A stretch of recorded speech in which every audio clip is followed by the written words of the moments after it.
The Wisdom of the Trail, a short story about surviving the harsh conditions of the Arctic by Jack London.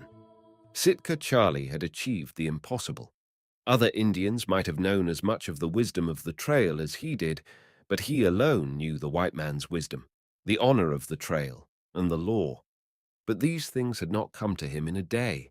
The Aboriginal mind is slow to generalize, and many facts, repeated often, are required to compass an understanding.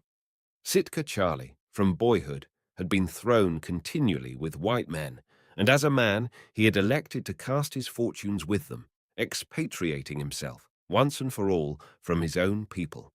Even then, respecting, almost venerating their power, and pondering over it, he had yet to divine its secret essence, the honor and the law, and it was only by the cumulative evidence of years that he had finally come to understand. Being an alien, when he did know, he knew it better than the white man himself. Being an Indian, he had achieved the impossible. And of these things had been bred a certain contempt for his own people, a contempt which he had made it a custom to conceal, but which now burst forth in a polyglot whirlwind of curses upon the heads of Kachukta and Goway. They cringed before him like a brace of snarling wolf dogs, too cowardly to spring, too wolfish to cover their fangs. They were not handsome creatures, neither was Sitka Charlie. All three were frightful looking. There was no flesh to their faces. Their cheekbones were massed with hideous scabs which had cracked and frozen alternately under the intense frost, while their eyes burned luridly with the light which is born of desperation and hunger. Men so situated, beyond the pale of the honor and the law, are not to be trusted. Sitka Charlie knew this, and this was why he had forced them to abandon their rifles with the rest of the camp outfit 10 days before. His rifle and Captain Eppingwell's were the only ones that remained. "Come, get a fire started," he commanded, drawing out the precious matchbox with its attendant strips of dry birch bark.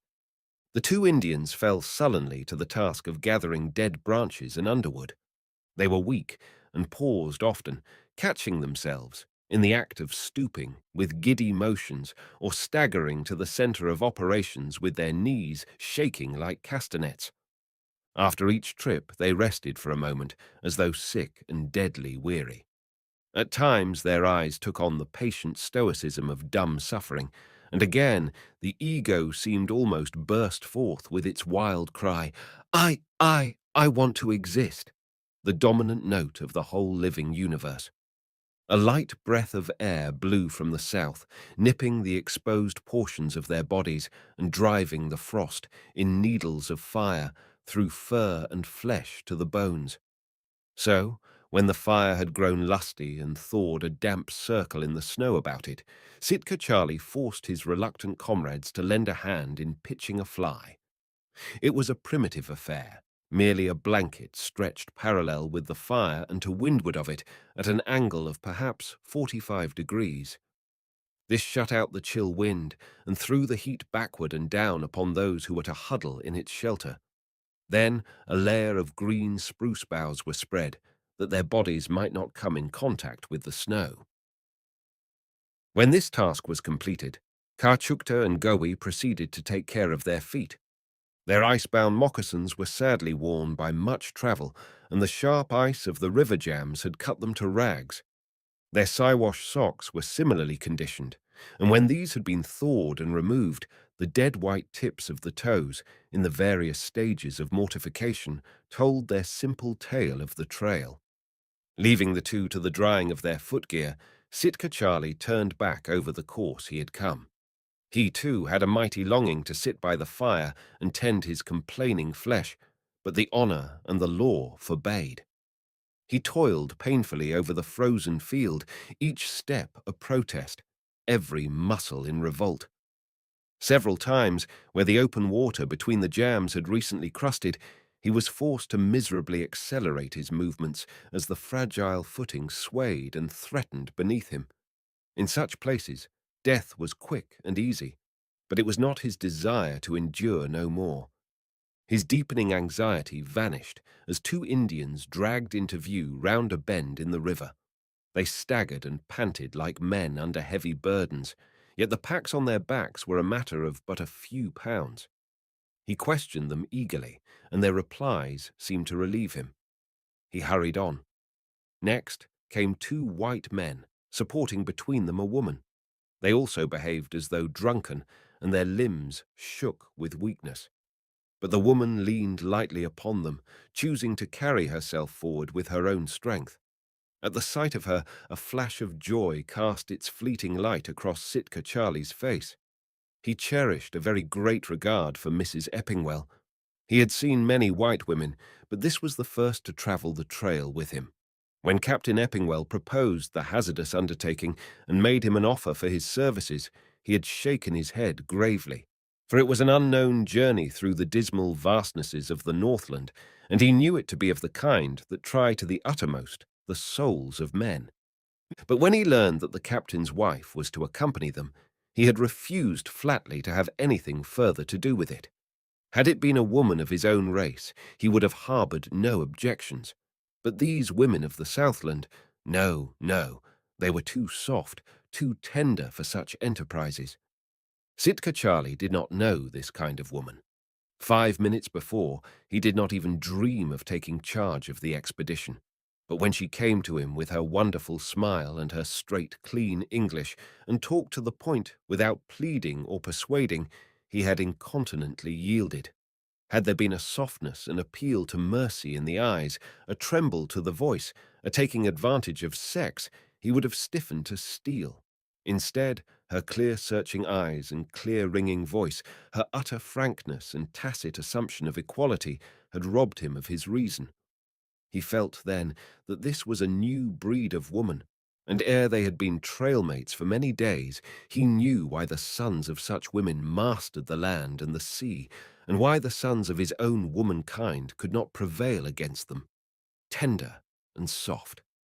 Day after day he watched her, muscle-weary, exhausted, indomitable, and the words beat in upon him in a perennial refrain. Tender and soft. He knew her feet had been born to easy paths and sunny lands, strangers to the moccasined pain of the north, unkissed by the chill lips of the frost, and he watched and marvelled at them twinkling ever through the weary day. She had always a smile and a word of cheer, from which not even the meanest packer was excluded. As the way grew darker, she seemed to stiffen and gather greater strength, and when Ka Chukte and Gawi, who had bragged that they knew every landmark of the way as a child, did the skin bales of the teepee, acknowledged that they knew not where they were, it was she who raised a forgiving voice amid the curses of the men. She had sung to them that night till they felt the weariness fall from them and were ready to face the future with fresh hope. And when the food failed and each scant stint was measured jealously, she it was who rebelled against the machinations of her husband and Sitka Charlie, and demanded and received a share neither greater nor less than that of the others. Sitka Charlie was proud to know this woman. A new richness, a greater breadth, had come into his life with her presence. Hitherto he had been his own mentor, had turned to right or left at no man's beck. He had moulded himself according to his own dictates, nourished his manhood regardless of all save his own opinion. For the first time he had felt a call from without for the best that was in him, just a glance of appreciation from the clear searching eyes, a word of thanks from the clear ringing voice, just a slight wreathing of the lips in the wonderful smile, and he walked with the gods for hours to come. It was a new stimulant to his manhood. For the first time, he thrilled with a conscious pride in his wisdom of the trail, and between the twain they ever lifted the sinking hearts of their comrades. The faces of the two men and the woman brightened as they saw him, for after all he was the staff they leaned upon. But Sitka Charlie, rigid as was his wont, concealing pain and pleasure impartially beneath an iron exterior, asked them the welfare of the rest, told the distance to the fire, and continued on the back trip. Next, he met a single Indian, unburdened, limping, lips compressed, and eyes set with the pain of a foot in which the quick fought a losing battle with the dead. All possible care had been taken of him, but in the last extremity the weak and unfortunate must perish, and Sitka Charlie deemed his days to be few. The man could not keep up for long, so he gave him rough, cheering words. After that came two more Indians, to whom he had allotted the task of helping along Joe, the third white man of the party. They had deserted him. Sitka Charlie saw at a glance the lurking spring in their bodies and knew they had at last cast off his mastery. So he was not taken unawares when he ordered them back in quest of their abandoned charge and saw the gleam of the hunting knives that they drew from the sheaths. A pitiful spectacle, 3 weak men lifting their puny strength in the face of the mighty vastness. But the two recoiled under the fierce rifle blows of the one and returned like beaten dogs to the leash. 2 hours later, with Joe reeling between them and Sitka Charlie bringing up the rear, they came to the fire, where the remainder of the expedition crouched in the shelter of the fly. "A few words, my comrades, before we sleep," Sitka Charlie said, after they had devoured their slim rations of unleavened bread. He was speaking to the Indians in their own tongue, having already given the import to the whites. "A few words, my comrades, for your own good, that ye may yet perchance live. I shall give you the law, on his own head by the death of him that breaks it. We have passed the hills of silence, and we now travel the head reaches of the Stewart. It may be one sleep, it may be several, it may be many sleeps, but in time we shall come among the men of the Yukon, who have much grub. It were well that we look to the law. Today Kar-Chukta and Gowee, whom I commanded to break trail, forgot they were men, and like frightened children ran away. True, they forgot, so let us forget, but hereafter let them remember. If it should happen, they do not." He touched his rifle carelessly, grimly. "Tomorrow they shall carry the flour and see that the white man Joe lies not down by the trail. The cups of flour are counted, should so much as an ounce be wanting at nightfall. Do ye understand? Today there were others that forgot." Moosehead and 3 salmon left the white man Joe to lie in the snow. Let them forget no more. With the light of day shall they go forth and break trail. Ye have heard the law. Look well, lest ye break it. Sitka Charlie found it beyond him to keep the line close up. From Moosehead and 3 salmon, who broke trail in advance, to Kar-Chukta, Gowee, and Joe, it straggled out over a mile. Each staggered, fell or rested as he saw fit. The line of march was a progression through a chain of irregular halts. Each drew upon the last remnant of his strength and stumbled onward till it was expended, but in some miraculous way there was always another last remnant. Each time a man fell, it was with the firm belief that he would rise no more. Yet he did rise, and again and again. The flesh yielded, the will conquered, but each triumph was a tragedy. The Indian with the frozen foot, no longer erect, crawled forward on hand and knee. He rarely rested, for he knew the penalty exacted by the frost. Even Mrs. Eppingwell's lips were at last set in a stony smile, and her eyes, seeing, saw not. Often she stopped, pressing a mittened hand to her heart, gasping and dizzy. Joe, the white man, had passed beyond the stage of suffering. He no longer begged to be let alone, prayed to die, but was soothed and content under the anodyne of delirium. Kar-Chukta and Gowee dragged him on roughly, venting upon him many a savage glance or blow. To them it was the acme of injustice. Their hearts were bitter with hate, heavy with fear. Why should they cumber their strength with his weakness? To do so meant death. Not to do so, and they remembered the law of Sitka Charlie and the rifle. Joe fell with greater frequency as the daylight waned, and so hard was he to raise that they dropped farther and farther behind. Sometimes all 3 pitched into the snow, so weak had the Indians become. Yet on their backs was life and strength and warmth. Within the flour sacks were all the potentialities of existence. They could not but think of this, and it was not strange, that which came to pass. They had fallen by the side of a great timber jam, where 1,000 cords of firewood waited the match. Nearby was an air hole through the ice. Kar looked on the wood and the water, as did Gowi. Then they looked at each other. Never a word was spoken. Gowi struck a fire. Kar filled a tin cup with water and heated it. Joe babbled of things in another land, in a tongue they did not understand. They mixed flour with the warm water till it was a thin paste, and of this they drank many cups. They did not offer any to Joe, but he did not mind. He did not mind anything, not even his moccasins, which scorched and smoked among the coals. A crystal mist of snow fell about them, softly, caressingly, wrapping them in clinging robes of white.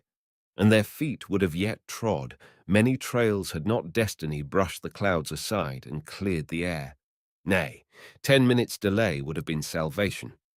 Sitka Charlie, looking back, saw the pillared smoke of their fire, and guessed, and he looked ahead at those who were faithful and at Mrs. Eppingwell. "So, my good comrades, ye have again forgotten that you were men? Good, very good. There will be fewer bellies to feed." Sitka Charlie retied the flour as he spoke, strapping the pack to the one on his own back. He kicked Joe till the pain broke through the poor devil's bliss and brought him doddering to his feet. Then he shoved him out upon the trail and started him on his way. The two Indians attempted to slip off. "Hold, Gowi, and thou too, Kar. Hath the flour given such strength to thy legs that they may outrun the swift-winged lead? Think not to cheat the law. Be men for the last time, and be content that ye die full-stomached. Come, step up, back to the timber, shoulder to shoulder. Come." The two men obeyed, quietly, without fear, for it is the future which pressed upon the man, not the present. "Thou, Gowi, hast a wife and children and a deerskin lodge in the Chipewyan. What is thy will in the matter?"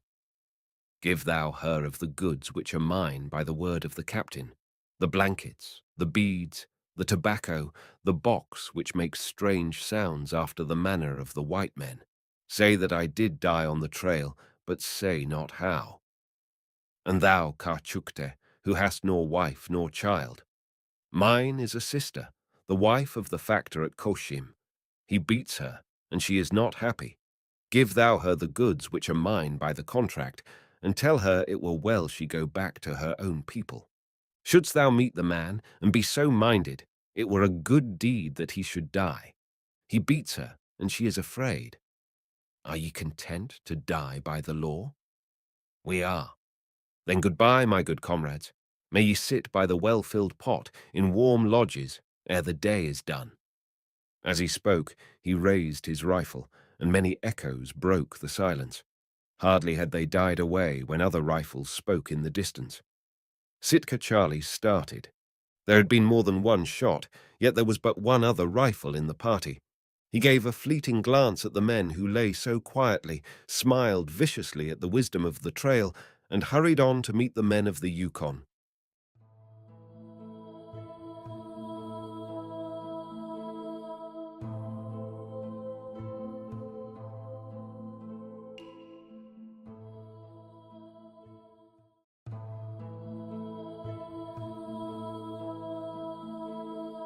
Lost Face, a short story by Jack London.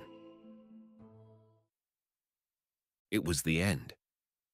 Subienkow had travelled a long trail of bitterness and horror, homing like a dove for the capitals of Europe, and here, farther away than ever, in Russian America, the trail ceased. He sat in the snow, arms tied behind him, waiting the torture. He stared curiously before him at a huge Cossack, prone in the snow, moaning in his pain. The men had finished handling the giant and turned him over to the women. That they exceeded the fiendishness of the men, the man's cries attested. Subienkow looked on and shuddered. He was not afraid to die. He had carried his life too long in his hands on that weary trail from Warsaw to Nulato to shudder at mere dying. But he objected to the torture. It offended his soul. And this offence, in turn, was not due to the mere pain he must endure, but to the sorry spectacle the pain would make of him. He knew that he would pray and beg and entreat, even as Big Ivan and the others that had gone before. This would not be nice. To pass out bravely and cleanly, with a smile and a jest, that would have been the way. But to lose control, to have his soul upset by the pangs of the flesh, to screech and gibber like an ape, to become the veriest beast, that was what was so terrible. There had been no chance to escape.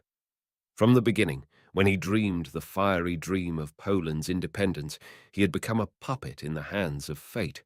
From the beginning, at Warsaw, at St. Petersburg, in the Siberian mines, in Kamchatka, on the crazy boats of the fur thieves, fate had been driving him to this end.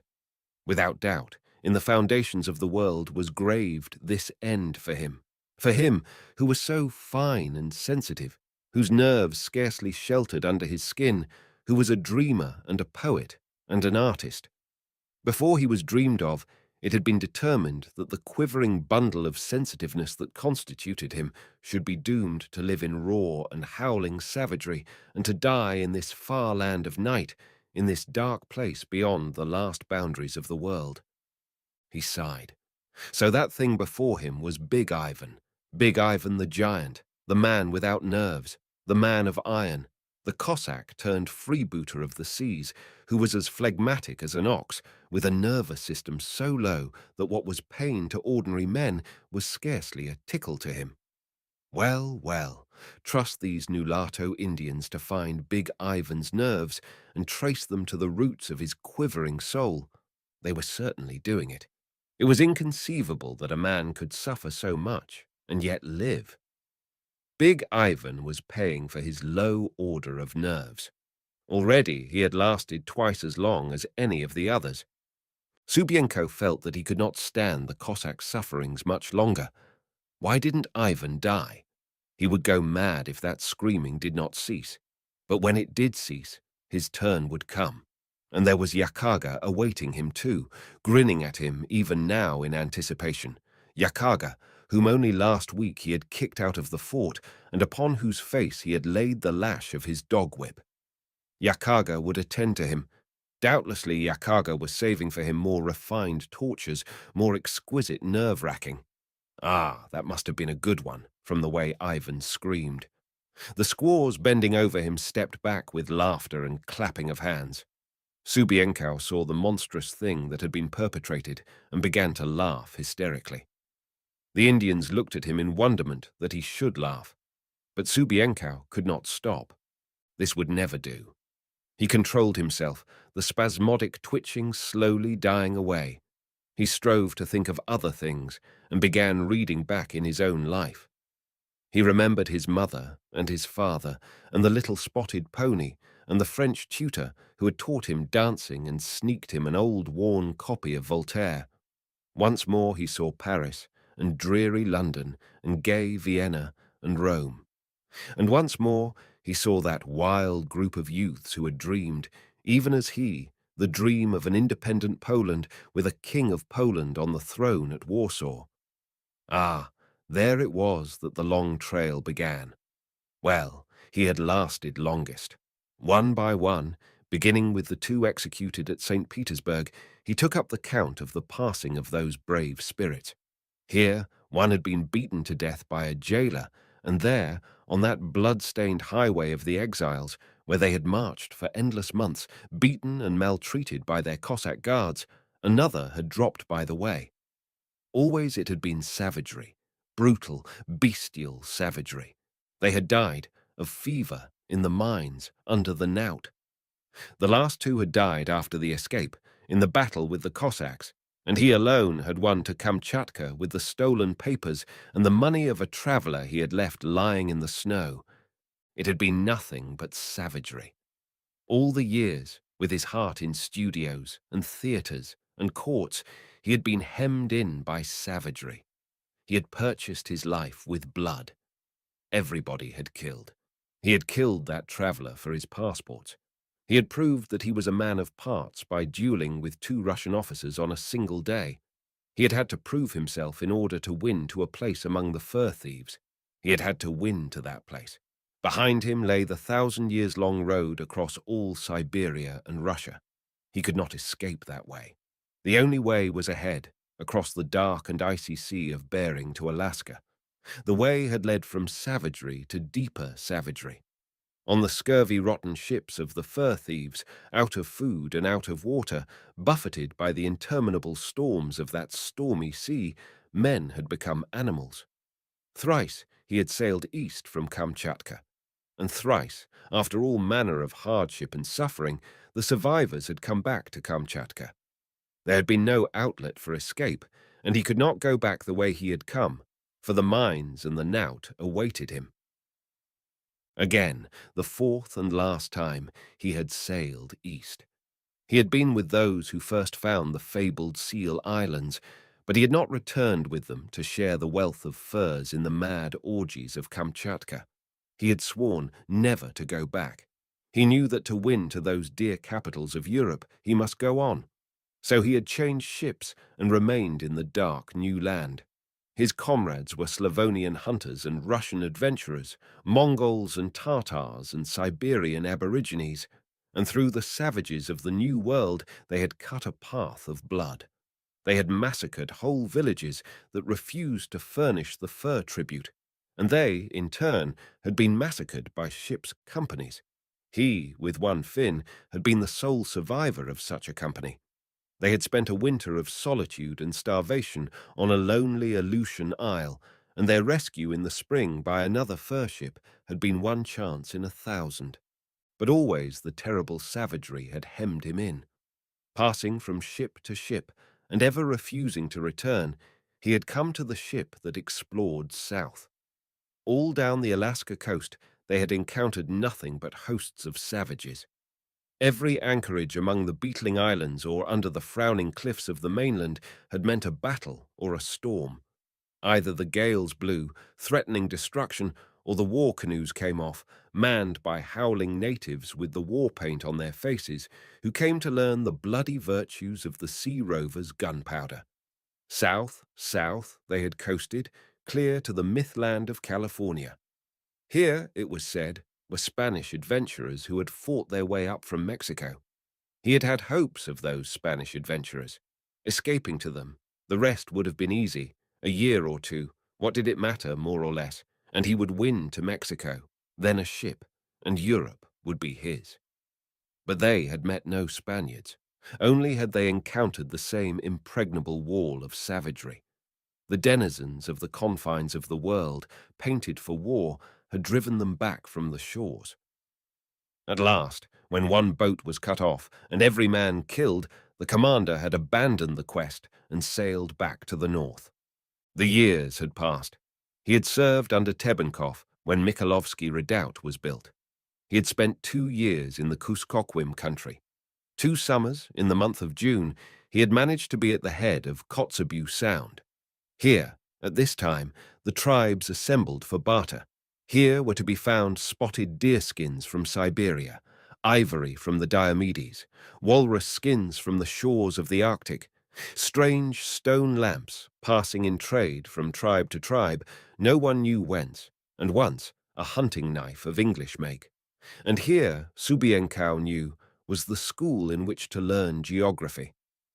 For he met Eskimos from Norton Sound, from King Island and St. Lawrence Island, from Cape Prince of Wales and Point Barrow. Such places had other names, and their distances were measured in days.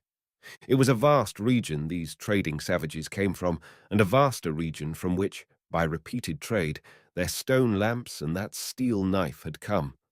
Subienkow bullied and cajoled and bribed. Every far journeyer or strange tribesman was brought before him. Perils unaccountable and unthinkable were mentioned, as well as wild beasts, hostile tribes, impenetrable forests, and mighty mountain ranges. But always from beyond came the rumor and the tale of white-skinned men, blue of eye and fair of hair, who fought like devils and who sought always for furs. They were to the east, far, far to the east. No one had seen them. It was the word that had been passed along. It was a hard school. One could not learn geography very well through the medium of strange dialects from dark minds that mingled fact and fable and that measured distances by sleeps that varied according to the difficulty of the going. But at last came the whisper that gave Subienkow courage. In the east lay a great river, where were these blue-eyed men. The river was called the Yukon. South of Mikhailovsky Redoubt emptied another great river, which the Russians knew as the Kwikpak. These two rivers were one, ran the whisper. Subienkow returned to Mikhailovsky. For a year he urged an expedition up the Kwikpak. Then arose Malakoff, the Russian half-breed, to lead the wildest and most ferocious of the hell's broth of mongrel adventurers who had crossed from Kamchatka. Subienkow was his lieutenant. They threaded the mazes of the great delta of the Kwikpak, picked up the first low hills on the northern bank, and for 500 miles, in skin canoes loaded to the gunwales with trade goods and ammunition, fought their way against the 5-knot current of a river that ran from 2 to 10 miles wide in a channel many fathoms deep. Malakoff decided to build the fort at Nulato. Subienkow urged to go farther, but he quickly reconciled himself to Nulato. The long winter was coming on. It would be better to wait. Early the following summer, when the ice was gone, he would disappear up the Kwikpak and work his way to the Hudson Bay Company's posts. Malakoff had never heard the whisper that the Kwikpak was the Yukon, and Subienkow did not tell him. Came the building of the fort. It was in forced labor. The tiered walls of logs arose to the sighs and groans of the Nulato Indians. The lash was laid upon their backs, and it was the iron hand of the freebooters of the sea that laid on the lash. There were Indians that ran away, and when they were caught, they were brought back and spread-eagled before the fort, where they and their tribe learned the efficacy of the knout. 2 died under it, others were injured for life, and the rest took the lesson to heart and ran away no more. The snow was flying ere the fort was finished, and then it was the time for furs. A heavy tribute was laid upon the tribe. Blows and lashings continued, and that the tribute should be paid, the women and children were held as hostages and treated with the barbarity that only the fur thieves knew. Well, it had been a sowing of blood, and now was come the harvest. The fort was gone. In the light of its burning, half the fur thieves had been cut down. The other half had passed under the torture. Only Subienkow remained, or Subienkow and Big Ivan, if that whimpering, moaning thing in the snow could be called Big Ivan. Subienkow caught Yakaga grinning at him. There was no gainsaying Yakaga. The mark of the lash was still on his face. After all, Subienkow could not blame him, but he disliked the thought of what Yakaga would do to him. He thought of appealing to Makamuk, the head chief, but his judgment told him that such appeal was useless. Then, too, he thought of bursting his bonds and dying fighting. Such an end would be quick. But he could not break his bonds. Caribou thongs were stronger than he. Still devising, another thought came to him. He signed for Makamuk, and that an interpreter who knew the coast dialect should be brought. "Oh, Makamuk," he said, "I am not minded to die. I am a great man, and it were foolishness for me to die. In truth, I shall not die. I am not like these other carrion." He looked at the moaning thing that had once been Big Ivan and stirred it contemptuously with his toe. "I am too wise to die. Behold, I have a great medicine. I alone know this medicine. Since I am not going to die, I shall exchange this medicine with you." "What is this medicine?" Makamuk demanded. "It is a strange medicine." Subienkow debated with himself for a moment, as if loth to part with the secret. "I will tell you. A little bit of this medicine rubbed on the skin makes the skin hard like a rock, hard like iron, so that no cutting weapon can cut it. The strongest blow of a cutting weapon is a vain thing against it. A bone knife becomes like a piece of mud, and it will turn the edge of the iron knives we've brought among you. What will you give me for the secret of the medicine?" "I will give you your life," Makamuk made answer through the interpreter. Subienkow laughed scornfully. "And you shall be a slave in my house until you die." The Pole laughed more scornfully. "Untie my hands and feet, and let us talk," he said. The chief made the sign. and when he was loosed, Subienkow rolled a cigarette and lighted it. "This is foolish talk," said Makamuk. "There is no such medicine. It cannot be. A cutting edge is stronger than any medicine." The chief was incredulous, and yet he wavered. He had seen too many deviltries of fur thieves that worked. He could not wholly doubt. "I will give you your life, but you shall not be a slave," he announced. "More than that." Subienkow played his game as coolly as if he were bartering for a foxskin. "It is a very great medicine. It has saved my life many times. I want a sled and dogs, and 6 of your hunters to travel with me down the river and give me safety to one day's sleep from Mikhailovsky Redoubt. You must live here, and teach us all of your deviltries," was the reply. Subienkow shrugged his shoulders and remained silent. He blew cigarette smoke out on the icy air and curiously regarded what remained of the big Cossack. "That scar," Makamuk said suddenly, pointing to the Pole's neck, where a livid mark advertised the slash of a knife in a Kamchatkan brawl. "The medicine is not good. The cutting edge was stronger than the medicine." "It was a strong man that drove the stroke." Subienkow considered. "Stronger than you, stronger than your strongest hunter, stronger than he." Again, with the toe of his moccasin, he touched the Cossack, a grisly spectacle, no longer conscious, yet in whose dismembered body the pain-racked life clung and was loth to go. Also, the medicine was weak, for at that place there were no berries of a certain kind, of which I see you have plenty in this country. The medicine here will be strong. "I will let you go down river," said Makamuk, "and the sled and the dogs and the 6 hunters to give you safety shall be yours." "You are slow," was the cool rejoinder. "You have committed an offense against my medicine in that you did not at once accept my terms. Behold, I now demand more. I want 100 beaver skins." Makamuk sneered. "I want 100 pounds of dried fish." Makamuk nodded, for fish were plentiful and cheap. "I want 2 sleds, one for me and one for my furs and fish, and my rifle must be returned to me. If you do not like the price, in a little while the price will grow." Yakaga whispered to the chief. "But how can I know your medicine is true medicine?" Makamuk asked. "It is very easy. First, I shall go into the woods." Again Yakaga whispered to Makamuk, who made a suspicious dissent. "You can send 20 hunters with me," Subienkow went on. "You see, I must get the berries and the roots with which to make the medicine. Then, when you have brought the 2 sleds and loaded on them the fish and the beaver skins and the rifle, and when you have told off the 6 hunters who will go with me, then, when all is ready, I will rub the medicine on my neck, so, and lay my neck there on that log. Then can your strongest hunter take the axe and strike 3 times on my neck. You yourself can strike the 3 times." Makamuk stood with gaping mouth, drinking in this latest and most wonderful magic of the fur thieves. "But first," the Pole added hastily, "between each blow I must put on fresh medicine.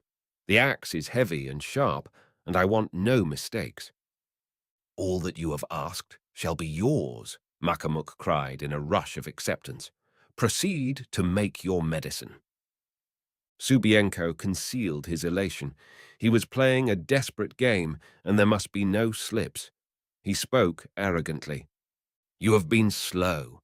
My medicine is offended. To make the offense clean, you must give me your daughter." He pointed to the girl, an unwholesome creature with a cast in one eye and a bristling wolf tooth. Makamuk was angry, but the Pole remained imperturbable, rolling and lighting another cigarette. "Make haste," he threatened. "If you are not quick, I shall demand yet more." In the silence that followed, the dreary Northland scene faded before him, and he saw once more his native land and France, and once, as he glanced at the wolf-toothed girl, he remembered another girl, a singer and a dancer, whom he had known when first, as a youth, he came to Paris. "What do you want with the girl?" Makamuk asked. "To go down the river with me." Subienkow glanced over her critically. She will make a good wife, and it is an honor worthy of my medicine to be married to your blood. Again, he remembered the singer and dancer and hummed aloud a song she had taught him. He lived the old life over, but in a detached, impersonal sort of way, looking at the memory pictures of his own life, as if they were pictures in a book of anybody's life. The chief's voice, abruptly breaking the silence, startled him. "It shall be done," said Makamuk. "The girl shall go down the river with you, but be it understood that I myself strike the 3 blows with the axe on your neck." "But each time I shall put on the medicine," Subienko answered, with a show of ill-concealed anxiety. "You shall put the medicine on between each blow. Here are the hunters who shall see you do not escape. Go into the forest and gather your medicine." Makamuk had been convinced of the worth of the medicine by the Pole's rapacity. Surely nothing less than the greatest of medicines could enable a man in the shadow of death to stand up and drive an old woman's bargain.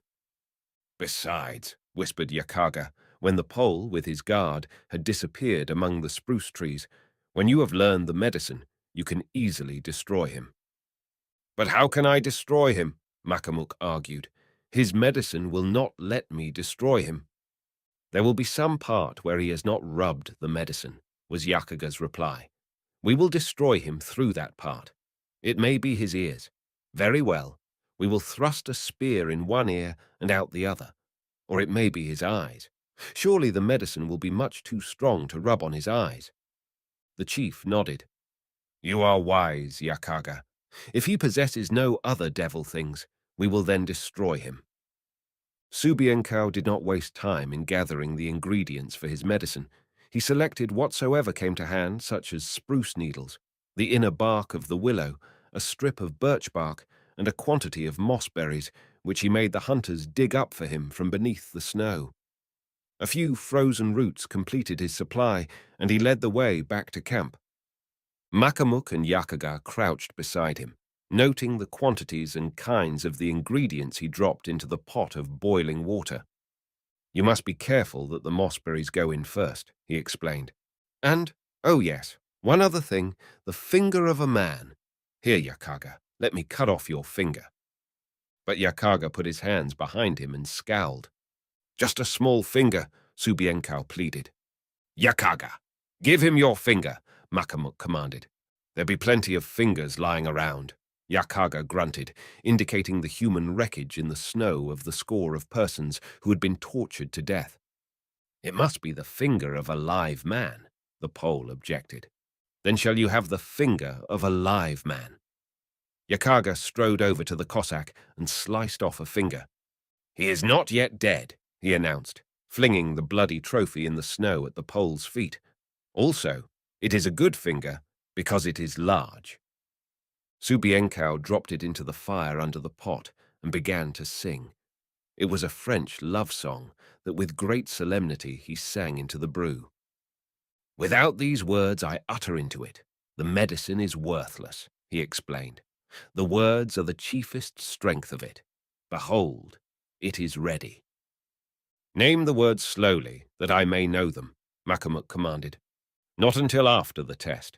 When the axe flies back 3 times from my neck, then will I give you the secret of the words." "But if the medicine is not good medicine?" Makamuk queried anxiously. Subienkow turned upon him wrathfully. "My medicine is always good.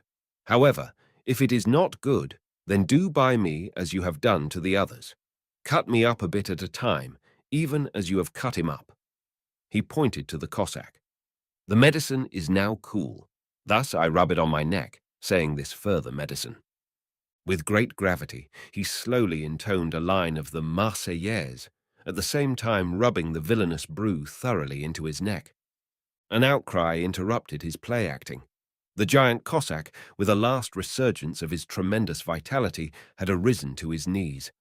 Laughter and cries of surprise and applause arose from the Nulatos as Big Ivan began flinging himself about in the snow with mighty spasms. Subienkow was made sick by the sight, but he mastered his qualms and made believe to be angry. "This will not do," he said. Finish him, and then we will make the test. Here, you, Yakaga, see that his noise ceases." While this was being done, Subienkow turned to Makamuk. "And remember, you are to strike hard. This is not baby work. Here, take the axe and strike the log so that I can see you strike like a man." Makamuk obeyed, striking twice, precisely and with vigor, cutting out a large chip. "It is well." Subienkow looked about him at the circle of savage faces that somehow seemed to symbolize the wall of savagery that had hemmed him about ever since the Tsar's police had first arrested him in Warsaw. "Take your axe, Makamuk, and stand so. I shall lie down. When I raise my hand, strike, and strike with all your might. And be careful that no one stands behind you. The medicine is good, and the axe may bounce from off my neck and right out of your hands." He looked at the two sleds, with the dogs in harness, loaded with furs and fish. His rifle lay on top of the beaver skins. The 6 hunters who were to act as his guards stood by the sleds. "Where is the girl?" the Pole demanded. "Bring her up to the sleds before the test goes on." When this had been carried out, Subienkow lay down in the snow, resting his head on the log like a tired child about to sleep. He had lived so many dreary years that he was indeed tired. "I laugh at you and your strength, O Makamuk," he said. "Strike, and strike hard." He lifted his hand. Makamuk swung the axe, a broad axe for the squaring of logs. The bright steel flashed through the frosty air, poised for a perceptible instant above Makamuk's head, then descended upon Subienkow's bare neck. Clear through flesh and bone it cut its way, biting deeply into the log beneath. The amazed savages saw the head bounce a yard away from the blood-spouting trunk. There was a great bewilderment and silence, while slowly it began to dawn in their minds that there had been no medicine. The fur thief had outwitted them. Alone of all their prisoners, he had escaped the torture. That had been the stake for which he played. A great roar of laughter went up. Makamuk bowed his head in shame. The fur thief had fooled him. He had lost face before all his people. Still, they continued to roar out their laughter. Makamuk turned and with bowed head stalked away. He knew that thenceforth he would be no longer known as Makamuk. He would be lost face. The record of his shame would be with him until he died, and whenever the tribes gathered in the spring for the salmon or in the summer for the trading, the story would pass back and forth across the campfires of how the fur thief died peaceably at a single stroke by the hand of Lost Face. Who was Lost Face? He could hear, in anticipation, some insolent young buck demand. "Oh, Lost Face," would be the answer.